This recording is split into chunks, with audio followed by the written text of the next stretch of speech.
আর কত পিছিয়ে নিতে চান আমাদের?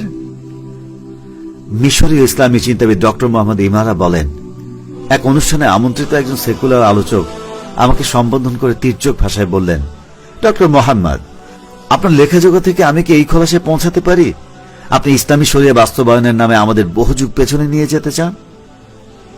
উত্তরে আমি উৎসাহ নিয়ে বললাম, জনাব, আপনি বহু যুগ পেছনে বলে কি 100 বছর পেছনের কথা বলছেন, যখন সুলতান দ্বিতীয় আব্দুল হামিদ অর্ধ পৃথিবী শাসন করতেন?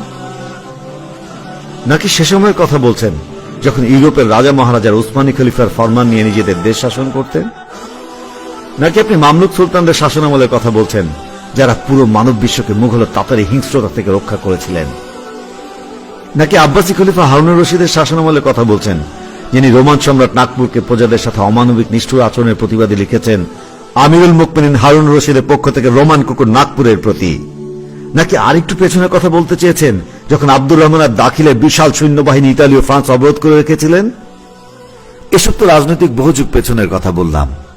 আর যদি জ্ঞানের জগতের কথা বলেন, তাহলে আপনার কাছে সবিনয়ে জানতে চাইব, আপনি কি বহু যুগ পেছনে বলে সে সময়ের কথা বলতে চেয়েছেন, যখন ফারাবি, ইবনে জুবাইর, খাওয়ারেজমি, ইবনে রাশিদ, ইবনে খালদুনরা বিশ্ববাসীকে চিকিৎসা বিজ্ঞান, প্রকৌশল বিজ্ঞান, ভূগোল ও জ্যোতির্বিজ্ঞান ইত্যাদির শিক্ষা দিতেন? নাকি আপনি বহু যুগ পেছনে বলে সে সময়ের কথা বলতে চেয়েছেন, যখন মুসলিম স্পেনের অধিবাসীরা পৃথিবীর বুকে প্রথম বিশ্ববিদ্যালয় প্রতিষ্ঠা করেছিলেন, যাদের শিক্ষা সমাপ্তির ট্র্যাডিশন আজও সভ্য পৃথিবী ধারণ করে আছে? দুনিয়ার সকল পরবর্তী প্রতিষ্ঠান সেই সব মাদ্রাসাতুল উলুম আল জামের অনুকরণীয় রূপ। আপনি কি দয়া করে বলবেন, কেন এখনো গ্র্যাজুয়েশন সম্বর্ধনা অনুষ্ঠানে শিক্ষার্থীরা স্কয়ার একাডেমিক হ্যাট পরে থাকে?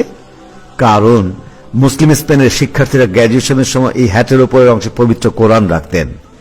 এভাবেই শিক্ষার জন্য এসব সেবার ব্রত নিয়ে বেরিয়ে যাবার শপথ নিতেন। আপনি একটু মিশরীয়। আচ্ছা, আমাকে বলুন তো, আপনি বহু যুগ পেছনে বলে কি সে সময় কথা বলতে চেয়েছেন, যখন কায়রো ছিল পৃথিবীর সুন্দরতম মনোরম নগরী? নাকি সে সময় কথা বললেন যখন একটি ইরাকে দিনারের মূল্যমান ছিল $483? কিংবা সে সময় কথা বললেন যখন ইউরোপ থেকে পলাতক জ্ঞানীরা মিশরের আলেকজান্দ্রিয়া শহরে এসে আশ্রয় নিতেন?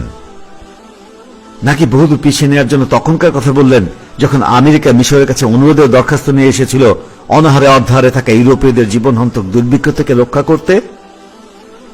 অনুগ্রহপূর্বক আমাকে একটু জানাবেন, ইসলামী শরিয়া বাস্তবায়িত থাকা যুগে ঠিক কতটুকু পেছনে গেলে আপনি খুশি হবেন? আপনার সে উত্তর জানার অপেক্ষায় থাকলাম আমি। মূর্খ কথিত সেকুলার তখন অসহায় চোখে I